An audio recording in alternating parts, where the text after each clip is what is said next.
संकल्पवाद नहीं, जिनके बच्चों को शराब जुआ इत्यादि की ऐसी खोटी आदत लग गई है, ऐसे लोग उज्जैन जाएं, माता क्षिप्रा से प्रार्थना करें।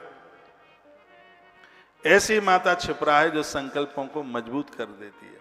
इतनी बड़ी महिमा माता क्षिप्रा की है। इसके किनारे पर इसको प्रार्थना करने से गलत आदतें छूट जाती हैं।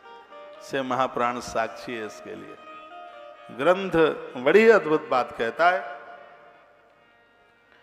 तो माता अरुंधति का विवाह महात्मा वशिष्ठ के साथ में हुआ।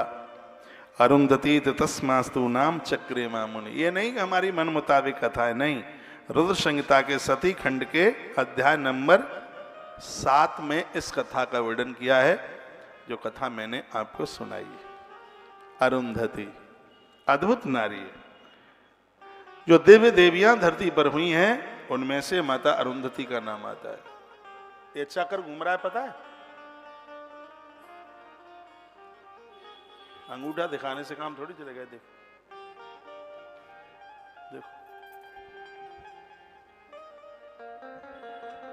बोलो बांके बिहारी लाल की जय। श्री हनुमान जी महाराज की जय। जय जय श्री राम। इधर देवताओं ने दक्ष प्रजापति को कहा कि ऐसा कीजिए, तुम तप करो, धरती पर शक्ति की जरूरत है, क्योंकि भगवान शिव के लिए शक्ति, हर नारी शिव को स्वीकार नहीं कर पाएगी। भगवान शंकर की पत्नी बनने के लिए एक महाशक्ति की आवश्यकता है। शीघ्र देवताओं ने दक्ष को कहा, विधाता ब्रह्मा के अंगूठे से दक्ष प्रकट हुए। आपका अंगूठा इतना कामयाब है, इससे शक्ति प्रकट होती है। ब्रह्मा जी के अंगूठे से दक्ष प्रकट हुए। अंगूठा, ये अंगूठा, इस अंगूठे की बड़ी महिमा है। अंगूठा जप में न लगाया जाए तो जप का इतना भी फल नहीं मिलता। जब हम माला सटकाते हैं तो उसमें अंगूठा, इस क्षेत्र को तीर्थ क्षेत्र कहते हैं। ये क्षेत्र, ये तीर्थ क्षेत्र है। अंगूठे की बड़ी महिमा है। अंगूठे से किसी के भाल पर तिलक कर देते हैं तो उसका आयुष बढ़ जाता है, उसकी ताकत बढ़ जाती है। अंगूठे की इतनी बड़ी महिमा है। अंगूठा है, वीरों की शोभा है, पहचान है अंगूठा। धनुष बाण नहीं चलता अंगूठे के बिना। श्रवण कुमार, उसे क्या नाम है, एकलव्य से अंगूठा ही तो गुरुदेव ने मांग लिया था। अंगूठा ये साक्षात तीर्थ स्वरूप है। माला जब आप जप करते हैं तब ये अंगूठा लग जाता है उसमें, तो जप की महिमा बढ़ जाती है। महिमा क्या, जप का फल ही तभी प्राप्त होता है। अंगूठा, तर्जनी उंगली को अंगूठे के नीचे दबाकर यदि आप आचमन करते हैं तो घर का साधारण जल भी तीर्थ का जल बन जाता है। हमेशा चरणोदक लें, आचमन करें तो तर्जनी उंगली को अंगूठे के नीचे दबा करके लीजिए। कैसे, मेरी तरफ देखो, यह है तर्जनी उंगली और यह अंगूठा। इस उंगली को अंगूठे के नीचे ऐसे दबाया जाता है, इसको कहते हैं धेनु मुद्रा। यह धेनु मुद्रा, धेनु, बिल्कुल ये धेनु गाय जैसा मुंह बन गया। ये उंगली है, 24 मुद्राएं होती है ना, उसमें ये धेनु मुद्रा, यह उंगली, इसको तर्जनी कहते हैं, इसको कहते हैं अंगूठा। तो तर्जनी को ऐसे दबाइए अंगूठे के नीचे, फिर इसमें जल डालिए। स्नान के बाद 3 बार आचमन करें, 3 बार। देवता भी उसके ऋणी हो जाते हैं जो स्नान के बाद गंगा जल लेते हैं, तुलसी की पूजा करते हैं और गौ माता को घर की पहली रोटी देते हैं। ऐसा हमारे ग्रंथों में लिखा है, वर्णन है ऐसा। तो यह उंगली ऐसे दबाइए, हाथ में जल लीजिए, पहले बोलिए ओम केशवाय नमः। केशवाय नमः का अर्थ है प्रभु आपकी कृपा से मैं मुर्दा नहीं हूं, मैं जिंदा हूं। केशवाय नमः, आपकी कृपा से हम जीवित हैं, ये कृपा आपकी है। सबसे पहले बोलेंगे केशवाय नमः, फिर बोलेंगे माधवाय नमः। हे भगवान मुझे ज्ञान आपने दिया। माधव का अर्थ होता है ज्ञान का भंडार। जब दूसरी बार हम आचमन करते हैं तो कहते हैं ओम माधवाय नमः, हमें ज्ञान आपने दिया है। तत्पश्चात तीसरी बार कहते हैं ओम नारायणाय नमः। ऐसा आचमन करके वो कहता है कि संसार के कड़कड़ में प्रभु मैं आपका ही दर्शन कर रहा हूं। नारायण का अर्थ होता है नार माने जीव, अयन माने निवास। जिस परमात्मा का संसार के कड़कड़ में निवास है उसको नारायण कहते हैं। ये 3 बार जब आप आचमन करते हैं तब ही पूजा में बैठने के लायक होता है। और कभी भी आचमन करके फिर हाथ को ऐसे ऊपर मत ले जाइए, व्यक्ति अशुद्ध हो जाता है, अपवित्र हो जाता है। हाथ में थोड़ा सा जल, हस्त ऊपर छाल्य, हाथ में थोड़ा सा जल लगा करके, कोई उसमें कीच मिट्टी नहीं लग गई है, हल्का सा आप उसमें हाथ में जल लगा दें, लगा लें। जब भी जप करने को बैठो तो ये पंचपात्र बोलते हैं इसको। पंचपात्र हमेशा बाएं हाथ की तरफ रखा जाता है, जलता हुआ दिया दाहिने हाथ पर रखा जाता है, इसको कहते हैं पंचपात्र। इसमें ये कटोरी है, एक ये है, एक ये है, ये चम्मच। उबासी आई तो आपको आचमन करना होगा। माला शुरू करोगे तो उसके सुमेरु के ऊपर, फुंदना के ऊपर थोड़ा पानी डालना पड़ेगा। माला बीच में बोलना होता है तो भी आचमन करना ही होता है। तो ये पानी, ये तो आपके पास, जैसे आप साड़ी लहंगा फरिया का बड़ा ध्यान रखते हैं, आपके पास में ये पंचपात्र भी हो और आपके पास आसन भी हो। दो काम आसन के बिना नहीं होते, नहीं तो धरती माता बहुत मोटे आसनों से रोती है।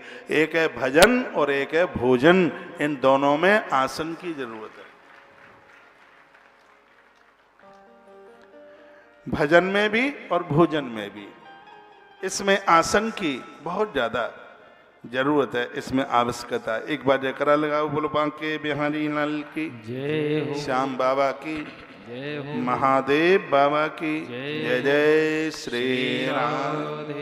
वहीं आ जाइए, विधाता ब्रह्मा के अंगूठे से दक्ष प्रकट हुए और दक्ष ने मां भगवती जगदम्बा को प्रकट करने के लिए एक लंबे समय के लिए तप किया। मां भगवती अष्टभुजा रूप से आकाश अंबर में प्रकट हो गई और मैया ने कहा, हे दक्ष प्रजापति ब्रह्मपुरोही, वरदान मांगो, तुम्हें क्या चाहिए। सुनो, आपका ध्यान इधर हो, मैया की वार्ता आप सुन रहे हैं। तो दक्ष ने कहा, मां कैसे मांगू, शर्म लगती है, मांगने में शर्म तो लगती है, मुझे भी लगती है। जब मैं यहाँ से आपको कहता हूँ कि आप ये से कर दो, अब के इसके लिए कर दो, अब के इसके लिए कर दो, क्या कर दो, शर्म तो लगती है। लेकिन फिर मैं ये सोच करके संतुष्ट हो जाता हूँ, मांगने के लिए दो शब्द बोलने पर यदि इस देश की गौ माता बचती है तो शायद ये मांगना भी मेरे लिए श्रेयस्कर है। ये सोच करके मैं संतोष प्राप्त कर लेता हूँ। ये सोच करके मेरे दो शब्द बोल करके यदि गोवंश का हित होता है, गौ माता बचती है, तो यह कार्य मेरे लिए बड़ा श्रेयस्कर है। क्योंकि इस कथा को मैंने व्यापार बनाया नहीं, बिजनेस नहीं बनाया इसको, आज से नहीं, मैं तो आरंभ से। एक बात मैं अपने हृदय की आपको बता दूं, मैंने बहुत कथाएं महात्माओं की हैं। हर साल मुझसे कथा कराते गायों के लिए, अगली बार जाता तो वो ही 13 की 13 दिखाई देती। मैंने हर साल कथा करने आता हूँ, 20 लाख रुपया चंदा इकट्ठा होता है और ये 13 से 15 नहीं होती। और एक नहीं, ऐसी मैंने 50 साधुओं के यहाँ कथा करी। मैं बुराई नहीं कर रहा हूँ, ऐसी ऐसी कथाएं भी करी कि चंदा करके और सुबह पूर्णावती के समय पर हम पूर्णावती के लिए बुला रहे थे, वो तो छूमंतर हो गए, ढूंढने से ना मिले। अब माइक वाला मेरी बॉडी खींचे, चमड़ी खींचे, टेंट वाला मुझे, मैंने कहा भाई मैंने तो तुम्हें बुक किया नहीं, तुम खोजो अपने को जिसने तुम्हें कहा, कथा तो तुमने की है। तो मैंने कहा तो मैंने क्या कोई गुनाह कर दिया। ऐसी भी कथाएं मैंने बहुत करी। मैं तो इतने छोटे जीवन से कथा कह रहा हूं, आज लोग कथा सुनने के लिए आते हैं। सच में उस समय लोग मेरी उम्र देखने के लिए आते थे।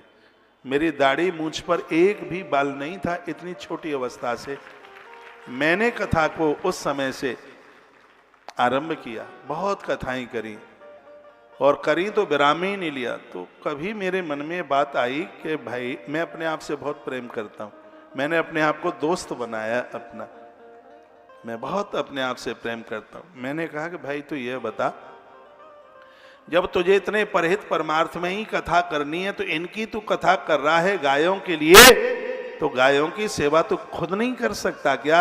बस ये बात मन में आई और ये बात मन में आई और ये संकल्प लिया कि जीवन की संपूर्ण कथाएं गौवंश के लिए समर्पित होंगी।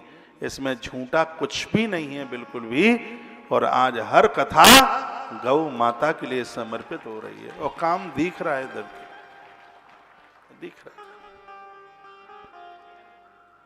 एक बार जयकारा लगा लो, मैं कथा में आगे की तरफ बढ़ा के लेके जा रहा हूं। बोलो बांके बिहारी लाल की जय हो, श्री हनुमान जी महाराज की जय हो, जय जय श्री राधे।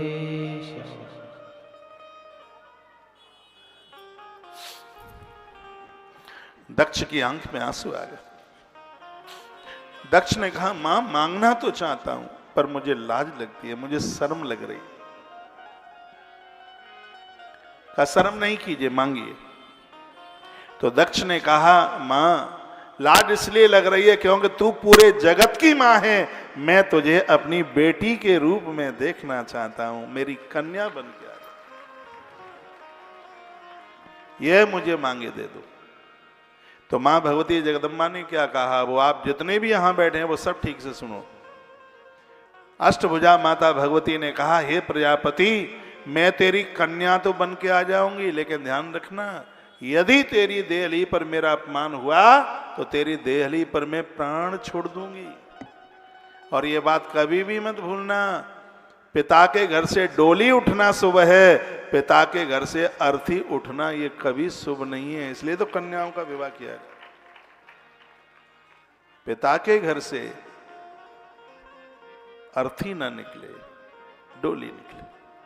यदि तुमने अपमान किया तो मैं प्राण छोड़ दूंगी। कन्या का अपमान कभी पिता के घर होना नहीं चाहिए। ये दूसरे घर की अमानत है। 20, 22, 23, 24 साल इस घर में, पता नहीं उसको ससुराल वाले, सामने वाले कैसे मिलेंगे। जीवन का सबसे बड़ा कठिन यदि कोई काम है तो बेटियों का काम। सामने वाले को वो जानती नहीं है, पति कैसा मिलेगा, सास कितनी कैसी मिलेगी, ससुर कैसा मिलेगा। और बेटी जीवन भर के लिए उस घर में चली जाती है। यदि कठिन नहीं है तो अपने बेटे को 6 महीना उसकी ससुराल में रह के बता दो कि पता लग जाए कि कितना कठिन है ससुराल में रहना। सास के पास, गुरु के पास में चेले का रहना बहुत भारी कठिन है। हर क्षण में डांट मिलती है। मेरे महाराज जी कहते हैं इस बात को, मेरे गुरु जी को जानते होंगे आप, 12 लाख सन्यासियों के ऊपर आचार्य महामंडलेश्वर है। जूना पीठ के परम आचार्य हैं महाराज जी, परम पूज्य प्रातस्मरणीय जूना पीठ के अखाड़े के मालिक पूज्य स्वामी श्री अवधेशानंद गिरी जी महाराज। इस समय उनकी कथा प्रयाग में आरंभ हो गई है 6 तारीख से। कोई भी कुंभ का कोई काम ही नहीं होता उनके बिना। वो कहते हैं जीवन का सबसे बड़ा कठिन काम है कि शिष्य गुरु के पास रह करके और डांट झेल करके उसे प्रसाद मान ले, उसे आशीर्वाद मान ले, क्रोध न आए, कभी बड़बड़ाए नहीं, होठ ना हिलाए। ये बहुत कठिन काम है। तो उसमें वो शिष्य बनता है। कहते हैं कि गुरु की साधना, तपस्या, उसका आशीर्वाद, ये उसको फलीभूत होता है। उसकी तो डांट ऐसे होती है जैसे कुंभकार मटका बनाता है तो एक हाथ नीचे लगाता है, ऊपर से थपथपी लगाता है। और गुरु लोग उसे ही डांटते हैं जिसे बहुत प्यार करते हैं। दिन में 25 बार बुलाते भी तो उसे ही है जैसे खूब डांट लगाई है उन्होंने। जैसे शिष्य बनता है गुरु के चरणों में, उसी प्रकार से बहू भी बनती है सास की देहली पर। वो भी यदि सास की डांट सहन कर ले तो वो बन जाती है, सच में वो देवी हो जाती है। अद्भुत उसका जीवन हो जाता है। सास के पास बहू का रहना भी बड़ा कठिन है, गुरु के पास शिष्य का भी रहना बहुत कठिन है। बड़ी अद्भुत इस ग्रंथ में ये बात कही गई। ये कहा गया कि मैं आ तो जाऊंगी तुम्हारे घर, यदि मेरा अपमान हुआ तो मैं प्राण त्याग दूंगी, मैं अपना शरीर छोड़ दूंगी वहीं। बेटियों को लाड़ करो, दुलार करो, ये दूसरे घर की अमानत है। जिन बेटियों को खूब लाड मिलता है, विदाई के समय पर भारी रोती है। वो घर छोड़ करके जा रही हैं, आंसू इसलिए नहीं है, उसको पूरी रील आंख के सामने घूम जाती है। पापा घर आते थे तो मेरा ही नाम लेते थे, मोनिका, ओ मोनिका की मम्मी, यही बोलते थे। पापा मेरे लिए आवाज लगाते। पूरे घर ने मेरे लिए इतना सब कुछ किया। भाई ने मेरे विवाह में दौड़ दौड़ करके काम किया। पिता ने मेरी शादी के लिए कर्जा लिया है, वो पूरी बातें उसकी आंख में, उसकी रील पूरी घूमती है उसकी, और उसी बात को वो याद करती करती उसकी आंखों में आंसुओं की धार बहती है। विदाई बेटी की, पेड़ रोते हैं उस समय। सीता माई की विदाई हो रही थी, द्रौपदी माता की विदाई हो रही थी, रूखड़े रो रहे थे, वृक्षों में से आंसू टपक रहे थे। बहुत कठिन काम है बेटी को विदा करना। कन्या से बढ़कर इस धरती पर कुछ हुआ नहीं, और सच मानिए बेटियों से बढ़कर इस धरा पर कुछ भी नहीं होने वाला। बेटियों को खूब लाड करो, खूब दुलार करो। बेटियां भी इस तरीके से जीवन जिए, आपके मम्मी पापा की गर्दन ऊंची हो जाए। माता पिता की अस्थियों को गंगा जी पहुंचाकर बेटा माता पिता के ऋण से मुक्त हो जाता है। तो बेटियों का कन्यादान माता पिता को करने का सौभाग्य मिल जाए तो बेटियां माता पिता के ऋण से मुक्त हो जाती। लेकिन वर्तमान समय का ऐसा दौरा चल रहा है, बेटियां अपने मन मुताबिक वर चुनाव कर लेती हैं, जो कि हमारे शास्त्रों ने जैसे स्वीकार नहीं किया। ये अधिकार तो मम्मी पापा के पास बनाए दो, ये चुनाव अपने आप करना नहीं है, ये अधिकार उनके हाथ में है। विवाह 8 प्रकार के होते हैं, जिसमें सबसे बड़ी आदि विवाह कोई है तो यह है कि बेटी के लिए वर का चुनाव माता पिता, दादा दादी, मामा मामी ने किया हो, उसको श्रेष्ठ माना गया। मैं वही प्रसंग में आपको लेके आ रहा हूं। तो घड़ी का कांटा भाग रहा है और भगवान शंकर दूल्हा बनने की तैयारी में 7 माताओं ने श्रृंगार किया था भगवान महादेव का जब वो दूल्हा बने थे। सप्तघृत मात्र का जो पूजा में जिन्हें पूजा जाता है ना, सप्तघृत मात्र का, यही वो देवियां थी जिन्होंने भगवान महादेव को दूल्हा बनाया था। आइए प्रसंग को मैं, अभी तो सती माई का ही चरित्र चल रहा है। तत्पश्चात माता सती, मां भगवती जगदम्बा कहती है अपनी पत्नी असकनी को बोल दो वो तप करे, फिर मैं चल करके आती हूं। दक्ष ने अपनी पत्नी को कहा, माता असकनी ने लंबे समय तक तप किया। आज जगदम्बा भगवती अपनी उस मां की गोद में आकर के खेलने लगी। आकाश से धुंधवियां, फूलों की वृष्टि, जय जय उद्घोष, जय जयकार हुआ। देवश्री नारद जी ने इसी कन्या का नाम सती रखा। सती माता आई, धरती पर आनंद हो गया। छोटी से बड़ी हुई, 12 साल तक इसने नंदा व्रत किया।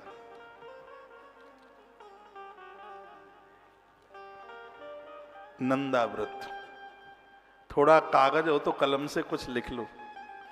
बेटी अविवाहित कन्याओं के लिए कुछ वरदान वाली बातें कही गई हैं, सुनने को मिलेंगी नहीं, मैं आपको यहां से सुना रहा हूं। दक्षस्तां वीक्षलोकेश प्राब्धत्यर्बरिस्थितम्। दक्ष की बेटी जिसका नाम सती रखा गया, इसने 12 महीने एक विशेष रूप से 12 साल तक उसने तप किया, तो हर महीने में उसने कुछ छोड़ा, कुछ त्याग किया। क्या क्या? आश्विनी मास नंदायाम तथा वानचम भक्तितः। ये आश्विनी महीना कहते हैं क्वार का महीना, जो क्वार में नवरात्रा पड़ती है, तब से ही यह व्रत बेटियां 1 वर्ष के लिए शुरू करती हैं। इससे असर उनके घर और वर के ऊपर पड़ता है। आश्विनी मास की प्रत्येक नंदा तिथि, नंदा तिथि होती है प्रतिपदा, छठवीं और एकादशी, ये लिख लें आप। क्वार के महीने में 3 तिथियां हैं, पड़वा, छठवीं और एकादशी। इस दिन गुड़, भात तथा नमक का दान करते हुए और यह महीना बिताया जाता है। पड़वा को व्रत किया जाता है, छठवीं को किया जाता है और एकादशी को किया जाता है। फलियार लिया जाता है एक बार, इसमें गुड़ और भात और नमक, इन 3 चीजों का दान होता है। क्वार का महीना है जो भादों के बाद आता है। तिथियां तीनों लिख लो, पड़वा, छठवीं और एकादशी, इन्हें नंदा तिथि कहते हैं। अब कार्तिक के महीने में क्या करना है? कार्तिकस्य चतुर्दश्याः अपूपैः पायसेरपि समाकीड़ै समाराध्य सस्मारः परमेश्वरम। कार्तिक के महीने में चतुर्दशी को खीर और मालपुआ शिव जी का भोग लगाया जाता है वो भगवान शंकर का पूरे दिन भर ओम नमः शिवाय रुद्राक्ष की माला के ऊपर जप होता है। आप देखो कितना बड़ी, आप 40, 50, 60, 70 साल के माताएं बहनें बैठी हैं, ये चैप्टर नहीं सुना होगा आपने। ये श्री शिव महापुराण के रुद्र संहिता के सती खंड का अध्याय नंबर 15 है और श्लोक संख्या 14 से आरंभ होती है, जिसमें पूरे साल के महीनों की चर्चा की गई है। बेटियां इस महीने में ये करें, ये छोड़ें, ये दान करें, ये पूजा करें, इससे उन्हें बहुत अच्छे घर और अच्छे से वर की प्राप्ति होगी। तो कार्तिक के महीने में चतुर्दशी को 2 14 आएंगी, एक कृष्ण पक्ष में, एक शुक्ल पक्ष में। तो दोनों चतुर्दशी को, एक मावस से पहले आएगी, दिवाली से एक दिन पहले, और एक कार्तिक पूर्णिमा से पहले, जिसे वैकुंठ चतुर्दशी कहते हैं। दोनों दिन खीर और मालपुआ से भगवान शंकर का भोग लगाएं और ओम नमः शिवाय इस मंत्र का जप करें। इससे उस बेटी के घर और वर को बड़ी ताकत मिलेगी। ये कार्तिक का महीना। उसके बाद में मार्गशीर्ष, मार्गशीर्ष कहते हैं अगेन का महीना। मार्गशीर्ष से सताष्टाभ्याम सतिलई सयोदनई पूजयत्वा हरम कालीनाय दिवसान सती। कहा गया मार्गशीर्ष के महीने में कृष्ण पक्ष की अष्टमी को कहा गया जौ, तिल और चावल, और बाजार में मिलते हैं खील, जानते हैं चावल की खील आती है, तो खील, इससे शिव जी का पूजन किया जाता है। और इसमें भी भगवान महादेव का वही पंचाक्षर मंत्र जपा जाता है। एक बार फिर मैं निवेदन करूंगा, अष्टमी को, अष्टमी कृष्ण पक्ष की अष्टमी है, स्पष्ट लिखा है इसमें। यव कहते हैं जौ और तिल और चावल, और बाजार में खील मिलते हैं। वो चावल ही भुना हुआ सा होता है, खील मिलती है दिवाली पर, जिससे उसकी पूजा होती है। कहीं इसको लावा भी ऐसा कुछ बोलते हैं। तो इसके द्वारा भगवान शंकर की पूजा होती है। प्राण प्रतिष्ठित मंदिर में जाया जाता है और वहाँ पहुँच करके 5 माला, 11 माला, जितना भी बन जाए, एक माला जितना समय हो, एक दिया जला के रखें, एक लोटा महादेव के ऊपर चढ़ाएं और ये चीज़ें भगवान शिव के ऊपर चढ़ाएं। ये अगेन के महीने में अष्टमी के दिन जौ, तिल, चावल और खील, ये भगवान महादेव के ऊपर चढ़ाया जावे तो बड़ा आनंद होता है, अच्छा घर बर मिले। उसके बाद फूसे तो शुक्ल सप्ताम्याम कृत्वा जागरणम निशि। अब ये फूस का महीना तो निकल गया। फूस के महीने में शुक्ल पक्ष की जो सप्तमी तिथि है, रात्रि में जागरण किया जाता है और अष्टमी को प्रातः खिचड़ी का भोग भगवान शंकर को लगाया जाता है। खिचड़ी का भोग अष्टमी के दिन, यानी दूसरे दिन खिचड़ी का भोग लगाया जाता है। फिर उसको थोड़ा प्रसाद में ले लो, बांट दो। इससे भी बेटियों को अच्छे घर और अच्छे वर की प्राप्ति होती है। तत्पश्चात माघे तो पूर्णमास्याम सा कृत्वा जागरणम निशि। माघ मास की पूर्णिमा को, जो 12 फरवरी को पड़ रही है, लिख लेना भले ही आप, क्या करना है, आर्द्र वस्त्रा नदी तीरे करुक्ष शिवकर पूजनम। माघ की पूर्णिमा तिथि को रात्रि में जागरण किया जावे और प्रातः काल दूसरा दिन, यानी पड़वा लग जाएगी, फागुन की पड़वा लग जाएगी, तो प्रातः काल भोर में भींगे कपड़ों से नदी के किनारे भगवान शंकर का, नदी में डुबकी लगाया जाए, कपड़ों को बदला नहीं जाए, उन्हीं भींगे कपड़ों को पहनकर बालू के शिवलिंग बनाकर और उनका पूजन किया जावे तो इससे भी बेटियों को अच्छे घर और वर की प्राप्ति होगी। बहुत सरल है, बहुत सरल है। इसमें पूर्णिमा की रात्रि को जागरण करें, पूर्णिमा को व्रत करना है, ओम नमः शिवाय मंत्र का जप करना है, एक बार फलियार लेना है, नमक खाना नहीं है, मीठा फलियार लेना है, और पड़वा को भोर में सुबह गीले कपड़े पहनकर बालू के मिट्टी के शिवलिंग बनाकर नदी के किनारे पर और भगवान शंकर का पूजन करके उन्हें नदी में प्रवाहित कर देना है। वो तिथि आवेगी नहीं, उससे पहले कन्या विवाह के लायक हो गई है तो वह अपनी ससुराल पहुंच जाएगी। इतना जबरदस्त उपाय है भाई इसमें। इसको कहते हैं नंदा व्रत, ये भी लिख लो, ये नंदा व्रत है। ये मैया जी ने किया था नंदा व्रत, जो कि बेटियों के लिए वरदान है, नंदा व्रत है। शिव पुराण तो हमने इस साल में और भी की है, लेकिन नजफगढ़ की शिव पुराण कुछ अद्भुत है, कुछ ज्यादा आनंद देने वाली है, कुछ विशेष है। सुन लीजिएगा। तो हम कहाँ पहुंच गए, माघ के महीने पर पहुंच गए। अब माघ के बाद में आता है महीना फाल्गुन का। तपस्या सदभूतायाम कृत्वा जागरणसी विशेष समानाय शैलू से सर्वयासुत। वर्णन है फाल्गुन कृष्ण पक्ष चतुर्दशी को रात्रि में जागरण करके, और कहा गया है कि रात्रि में 4 बार भगवान महादेव के ऊपर बेल पत्रियां चढ़ाई जाएं। ये वो ही तिथि है जिसको हम और आप शिवरात्रि के नाम से जानते हैं। ये 26 तारीख को पड़ रही है, 26 फरवरी को। गंगा जल लोटे में भरें, उसमें 5 बेल की पत्रियां डालें और रात्रि को 4 बार ये कन्या महादेव की पिंडी के ऊपर बेल पत्र सहित उस एक लोटे को महादेव के ऊपर चढ़ाए। टाइम में बता देता हूँ। पहली बार 9 से 10:30 के बीच में, दूसरी बार 11 से 12:30 के बीच में, तीसरी बार 1 से 2:30 बजे के बीच में, और चौथी बार भोर में 3 बजे से लेके 5 बजे के बीच में। 4 लोटा, यानी चारों बार में एक एक लोटा जल, उसमें बेलपत्र डालकर भगवान महादेव के ऊपर ये बेलपत्र चढ़ाना है। इससे भी कन्याओं को अच्छे घर और अच्छे वर की प्राप्ति। ये गंडा ताबीजों के चक्कर में मत पड़ो, बड़े अच्छे उपाय हैं। बेटियां जो भी पूजा पाठ करती हैं, इस सबसे उन्हें अच्छे घर और अच्छे वर की प्राप्ति होती है। ये फागुन का महीना। अब आगे देखिए, चैत्रे शुक्ल चतुर्दश्याम पलासही दमने शिवम अपूजय दिवारात्र संस्मरण सानिनायतम। चैत्र के महीने में चतुर्दशी को, चैत्र शुक्ल पक्ष की, उजियाले पक्ष की 14 को, पलास के फूलों से भगवान महादेव की पूजा की जाती है। इससे पलास का फूल मिल जाता है। पलास के फूलों से भगवान शिव की पूजा की जाती है। दिन भर व्रत किया जाता है। एक बार फलियार लेते हैं, और ये जितने भी व्रत हैं वो सब बिना नमक वाले हैं। मीठा प्रसाद लिया जाता है, फलियार लिया जाता है। तो चैत्र की शुक्ल पक्ष की चतुर्दशी को पलास के फूलों से भगवान शिव की जो भी बेटी पूजा करती है, इससे उसे अच्छे घर और अच्छे वर की प्राप्ति होती है। ऐसा वर्णन शिव महापुराण में किया गया।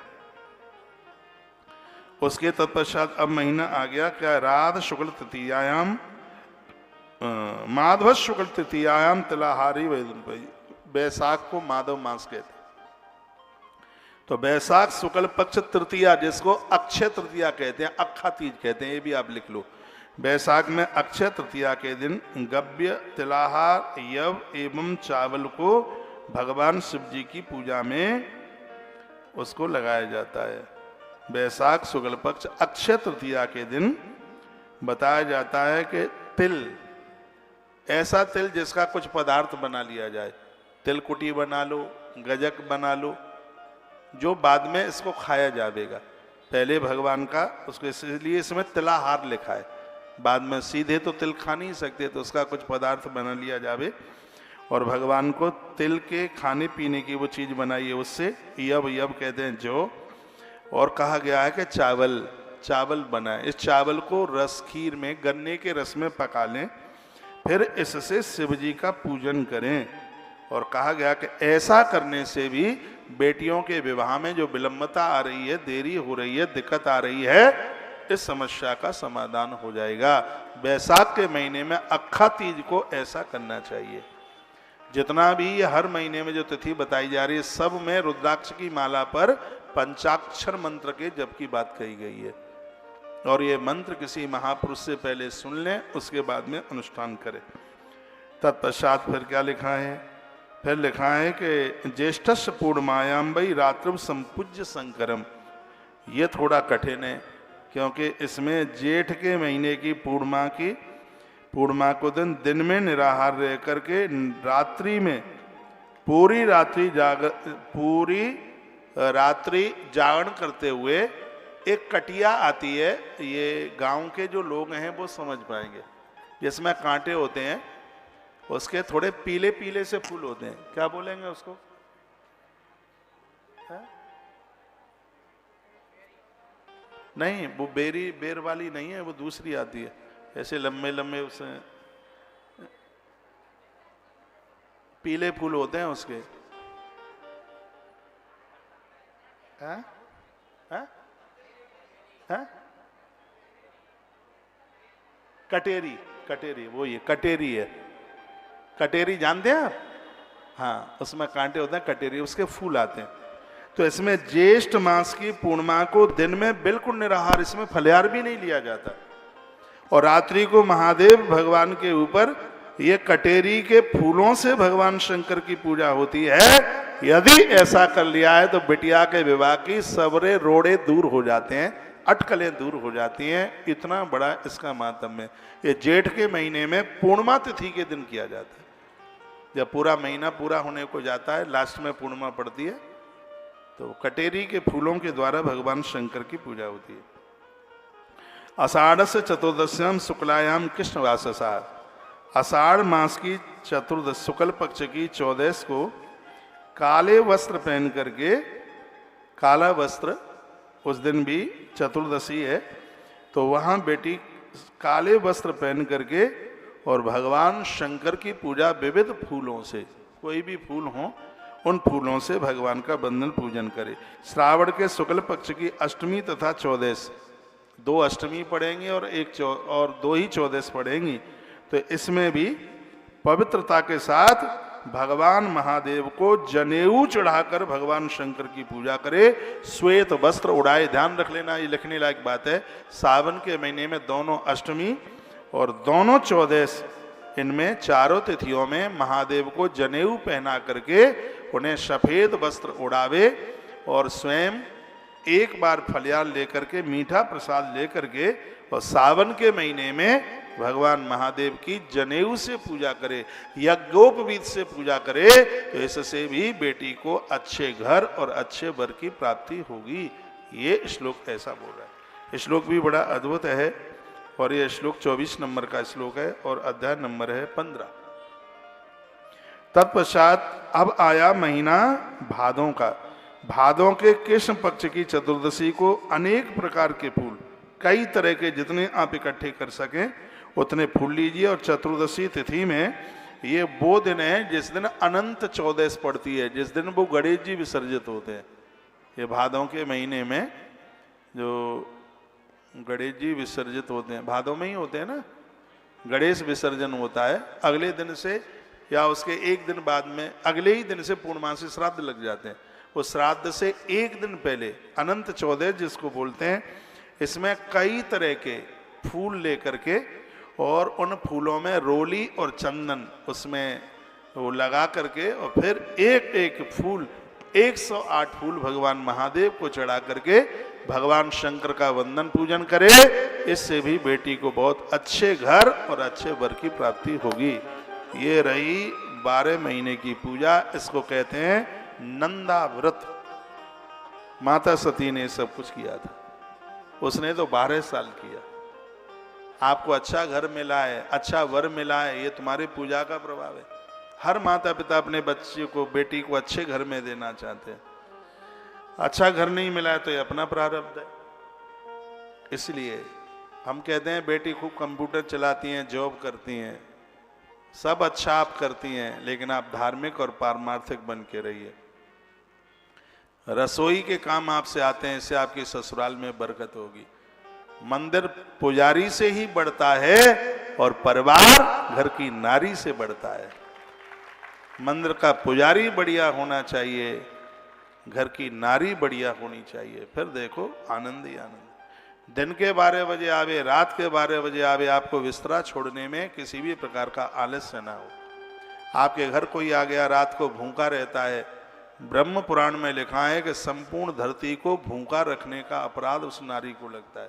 चूल्हा नहीं जलता, अपराध आपको लग जाएगा। घर में सामान न मिले, खाद्य सामग्री, तो पुरुषों को अपराध लगता है।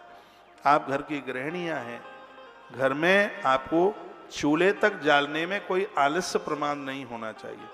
धनवानों के घरों में रविवार को छुट्टी रसोई की होती है, कहते नहीं आज तो छुट्टी का दिन है, बाजार में खाएंगे।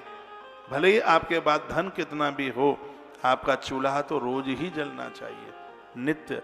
ग्रंथों में तो ये लिखा है कि भगवान के भोग के बिना तो भोजन बनाने का अधिकार नहीं है। अब भगवान को तो नहीं ले जाओगे होटल पर खिलाने के लिए, तो चूल्हा रोज जले। घर में थोड़ा बहुत तो प्रत्येक दिन बनाइएगा, उसके एब्सेंट बिल्कुल न हो। इससे आपके घर की खूब बरकत